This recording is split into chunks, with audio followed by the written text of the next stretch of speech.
Retrouvez Businesswoman avec MAF Pro. L'assureur des artisans, commerçants et professions libérales, c'est MAF Pro et c'est pour vous les pros. C'est la MAF.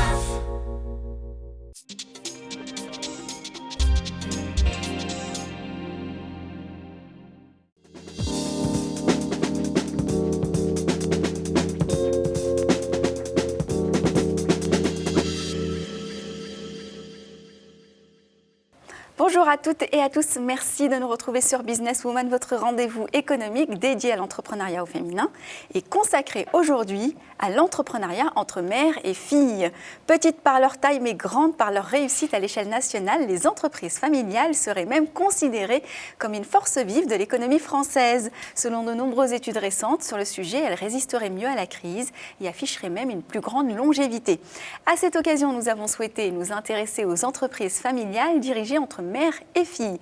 Comment fonctionnent ces structures dirigées par des femmes et comment évite-t-on les conflits familiaux et professionnels sur le terrain? Est-il toujours bon de mêler sentiments et argent? Pour nous en parler, deux invités, mères et filles justement.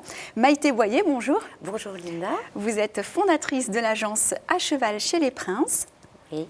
Et à vos côtés, Camille Kassmann, donc fille et collaboratrice donc, de cette même entreprise. Alors, merci déjà d'être avec nous toutes les deux. Est-ce que vous pouvez nous présenter votre entreprise pour commencer? Oui, eh bien voilà, À Cheval chez les Princes, c'est créé parce que nous sommes à Chantilly, donc là, une ville princière, forcément, bien sûr, avec son château, ses grandes écuries, et c'est évidemment la capitale du cheval. Oui. Donc cette ville attire une clientèle grand public, mais aussi haut de gamme.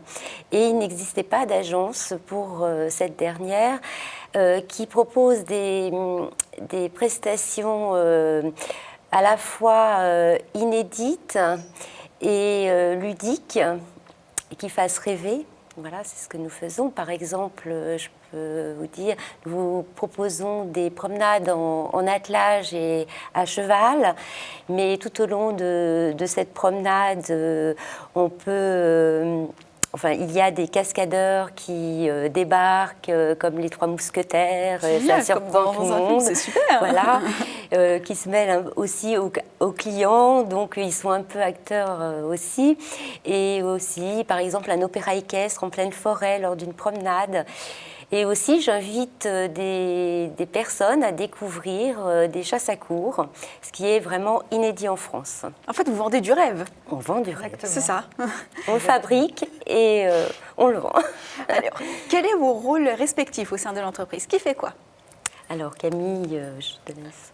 Alors moi, je m'occupe plus du développement, donc j'élabore la stratégie de développement et je mets en place les différents outils de communication. Donc j'ai créé le site internet, la plaquette, je gère également les réseaux sociaux puisqu'ils sont très importants aujourd'hui et puis je mets en place des newsletters, enfin voilà, tous les différents outils pour se faire connaître. Et pour vous, Maïté? Alors moi, j'agis plus sur les prestations, sur l'opérationnel, sur le terrain.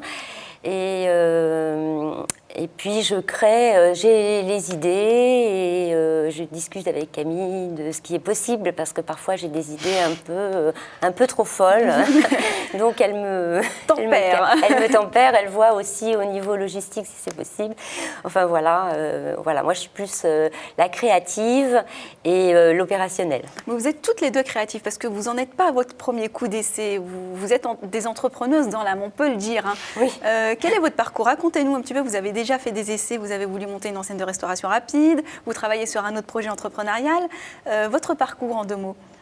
Alors, c'est vrai que j'aime beaucoup entreprendre et j'ai aussi beaucoup d'idées, comme maman. Il y a quelques années, avec une amie avec laquelle je partage la passion de la restauration, nous avons voulu créer un concept de restauration rapide, novateur, qui proposait aux restaurants parisiens de vendre dans notre point de vente des plats de ces restaurants afin de les faire connaître. Donc c'était un peu révolutionnaire, donc compliqué à amener à bout et à trouver les financements. Un secteur de niche en fait. Quand on Voilà. est toujours les premiers à amorcer une idée, c'est toujours plus compliqué d'imposer une idée nouvelle. Mais C'est exact. Et récemment, j'ai travaillé sur un autre concept de capsules, de capsules de café 100% biodégradables qui pour l'instant est en suspens. comment se fait-il que vous soyez aussi inspiré par l'entrepreneuriat? On a toujours souvent des mentors qui nous inspirent, des personnes. Est-ce que c'est vos parents? Est-ce que c'est votre maman qui vous a inculqué indirectement cet état d'esprit? Alors je pense que maman m'a inculqué sa créativité. C'est vrai que être créatif, c'est aussi avoir des idées. Et donc on a toujours des nouvelles idées. Et ces idées, souvent, il faut les mettre en place, d'où l'entrepreneuriat. Mais alors, qui tempère qui, du coup? Parce que vous êtes toutes les deux, du coup, ça doit être intéressant, les dîners chez vous. Ah oui, oui, oui. C'est toute la famille. Hein. J'ai 4 enfants, donc ça foisonne lors des dîners. C'est une famille d'entrepreneurs. Ah oui, tout à fait. Et donc, en fait, ça fonctionne bien entre nous au niveau de À cheval chez les princes parce que Camille a quand même un peu plus les pieds sur terre que sa maman. C'est vrai. Moi, j'ai toujours été un peu rêveuse. J'imaginais toujours des choses, mais pourquoi cela n'existe pas? Et j'ai toujours eu envie de réaliser des choses qui n'existaient pas. Mais Camille a plus les pieds sur terre en disant, voilà. Alors, il y a des choses, bien sûr, que j'imagine qui sont réalisables, puisqu'À cheval chez les princes, c'était... Existe. Existe. Mais c'est bien aussi, on a besoin de rêveurs. On a besoin de gens qui tempèrent, mais on a aussi besoin de rêveurs. C'est eux qui aussi amènent les choses dans un premier temps. Alors, quels sont les avantages à travailler en famille? Alors, les avantages, vraiment, je pense qu'il y a un côté émotionnel qui est là. Hein. Inévitable. C'est mon bébé, je l'ai vu grandir, voilà. Mais d'abord, on se connaît bien, forcément, entre mère-fille. On connaît bien nos défauts et nos qualités. Ça permet d'anticiper peut-être des choses qu'on ne pourrait pas anticiper avec des personnes lambda. Exactement. Et puis, on se dit tout. Et on a une confiance totale. Voilà. Il y a pas. J'ai confiance en ma fille. Je pense qu'elle a confiance en moi. Et on avance plus vite comme ça. Hein. On va dans le même sens. Voilà. Alors, comme pour tout, il n'y a pas que des avantages. On y vient. Les inconvénients. Est-ce que vous avez des anecdotes? Les inconvénients, ils sont pas très importants. Mais c'est vrai que, par exemple, on n'a pas toujours envie de dévoiler cette filiation. Pourquoi parce que, surtout au départ, quand on rencontre des futurs clients, on préfère se borner aux professionnels. Et donc ça fait plus pro, ça fait plus crédible. Oui, on a l'impression. De dire qu'on est collaboratrice que mère et fille. Voilà. Et puis on n'a pas le même nom de famille, donc c'est plus simple aussi. Mais maintenant qu'on passe à la télé, c'est trop tard, vous savez. Voilà. Et puis, j'ai une anecdote. On était en rendez-vous client et donc notre client nous dit ah mais je connais Zlatan Ibrahimovic et je sais qu'il est passionné de chasse à courre. Et sur ce, maman dit mais Zlatan Ibrahimovic, c'est un Russe. Et moi, outrée, je lui dis mais enfin maman, Zlatan. Et donc on s'est dévoilé, démasqué complètement comme ça sur le fait. Donc le client était un peu surpris de cette éruption. Mais que disent-elles? Que se passe-t-il? Mais c'est vrai que il y a plus d'avantages que d'inconvénients. Et combien même il y aurait des inconvénients, comment vous amorcez le conflit quand il est là? Moi, c'est simple. Hein. Dès que je vois que ça commence à bouillir, je lui dis allez, on va aller faire un petit peu de shopping. Et ça passe. Ah, le shopping, ça marche toujours. Oui. Ou alors un petit resto. Voilà. Ça change un peu. Voilà. Oui, non, mais voilà. En fait, on travaille vraiment dans la bonne humeur. Et c'est vrai qu'on a des tensions. Mais quand je vois que Camille est vraiment tendue parce qu'on est sur un dossier et puis que c'est urgent, j'essaye de la faire rire. Pareil, hein, parce que quand je suis stressée, elle essaye de me faire rire et du coup, ça passe plus facile. Alors, est-ce qu'on arrive quand même à faire le distinguo entre vie professionnelle et vie personnelle? Déjà, est-ce que vous vivez ensemble? Vous travaillez toute la journée ensemble. On ne vit pas ensemble. Mais est-ce que vous arrivez à faire le distinguo entre vie professionnelle et vie personnelle? Est-ce que du coup, le fait d'être ensemble tout le temps, toute la journée... C'est vrai que on essaye de parler boulot quand on est au travail, mais évidemment, très vite,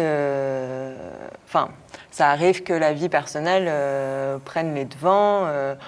En plus, on est très bavarde, donc voilà, on peut passer d'un sujet professionnel à un sujet complètement personnel et voilà.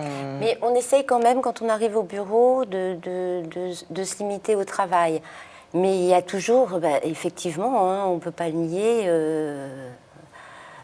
ce côté mère-fille de la même famille, donc Non, on ne peut pas l'effacer et le bien gommer, sûr. c'est impossible. Mais moi, je crois que c'est plutôt un avantage. Ça permet de passer Enfin, voilà, cette vie professionnelle qui est parfois stressante, etc., plus légère. Plus légère. C'est une valeur ajoutée. Mm. Est-ce que c'est un gage de succès de bien clarifier les choses et les rôles de chacun, les pouvoirs de chacun dans l'entreprise, dès le départ? Oui, dès le départ. Alors, effectivement, quand Camille m'a rejoint au mois de septembre, moi, j'avais l'habitude enfin, ça faisait un an à peu près que j'avais créé l'agence, de faire tout un peu toute seule. Et à un moment, on s'est aperçu que parfois on travaillait sur le même dossier et on perdait un peu notre temps. Donc un jour, on s'est dit, bon, alors maintenant, voilà, il va falloir que tu aies ton domaine, que j'ai le mien, et que bien sûr qu'on se parle, qu'on s'échange, mais quand on arrive le matin au bureau, on se dispatche les rôles. Voilà, tu te souviens, tu as ça à faire au niveau développement, moi j'ai des clients rappelés, voilà. Donc les choses sont bien claires. Maintenant ça les évite, choses sont bien évidemment, claires. Alors, l'entrepreneuriat de manière générale, la création de votre entreprise, comment ça s'est passé? Est-ce que vous avez rencontré des difficultés particulières? Est-ce que ça s'est passé comme prévu dans le business plan? C'est rarement le cas. Comment? Alors c'est vrai que maman, en tant que créative, n'a pas vraiment fait de business plan. D'accord. Et toc, voilà. Et toc, pas de business plan, toc. J'avais juste les idées. Non, mais j'ai la chance d'avoir un mari. Quand je lui ai parlé de ce projet, et Dieu sait que je lui ai parlé de pas mal de projets, cette fois-ci, il m'a dit, vas-y, fonce, là, tu as la bonne idée, vas-y, fonce. Donc, j'ai foncé et je suis allée voir des gens importants de la région. Mais des gens, alors certaines personnes que je nommerais le directeur de l'Institut de France, monsieur Jérôme Millet, à qui c'était la première personne que je suis allée voir à Chantilly, et il m'a tout de suite encouragée, aidée, présenté les bonnes personnes. Après, j'ai rencontré Mario Luracci, qui est un homme extraordinaire et qui m'a dit « Mais oui, c'est une bonne idée, ça va faire bouger les choses à Chantilly, allez-y ». Et voilà, j'en oublie des personnes, le Polo Club de Chantilly nous aide pour nos prestations. C'est une voilà. forme d'étude de marché, quelque part, à sa façon. À ma façon. Elle a fait son étude à sa façon, effectivement. À avoir l'aval de Mario Luracci, qui est quand même l'un des plus gros cascadeurs, on le rappelle, pour les téléspectateurs de équestre. Bon, c'est quand même Dieu qui donne son aval. Non mais voilà, c'est ça. Oui, je n'ai pas fait un business plan papier. Je suis allée voir les gens pour leur demander leur avis. Et voilà, j'ai eu la chance d'être encouragée, aidée. Et vraiment, je remercie Soutenue. ces personnes parce que je pense que sans ça, franchement, je n'y serais pas arrivée.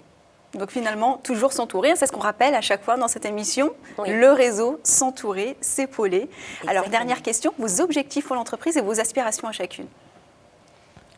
Alors l'objectif de l'entreprise, c'est qu'elle devienne pérenne. Pour l'instant, on est une jeune entreprise. Voilà, c'est qu'on devienne la référence de la Comme vous le réception équestre à Chantilly pour faire découvrir le monde équestre de Chantilly et que du coup, À cheval chez les princes soit connu du moins, à Paris et pourquoi pas à l'étranger. Et vos aspirations personnelles, c'est de toujours travailler ensemble pour prendre votre envol Ah peut-être? oui, vraiment. Vraiment. Bon, je suppose que si À cheval chez les princes vraiment perdure dans le temps, au bout d'un moment, je laisserai Camille vraiment aux commandes dans quelques années, peut-être un peu plus seule, avec des collaborateurs, voilà. J'espère pas que tu vas me laisser toute seule. Mais non, je ne vais pas te laisser toute seule. Mais voilà, je pense déjà vous abandonner.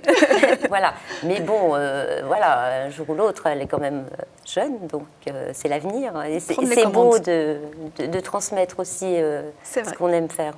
Merci l'une et l'autre d'avoir répondu à nos questions. Merci à vous de nous avoir suivis. Évidemment, si vous êtes de passage à Chantilly, donc à cheval chez les Princes, c'est ça, hein? Oui. Donc surtout ne ratez pas l'adresse. Hein. J'imagine que tout est disponible sur Internet. Vous pouvez trouver les coordonnées, etc. Merci de nous avoir suivis. Vous pouvez retrouver cette émission sur WeDoBiz, sur Demain, sur ellesentreprenent.fr et sur le site de la PCE. À bientôt.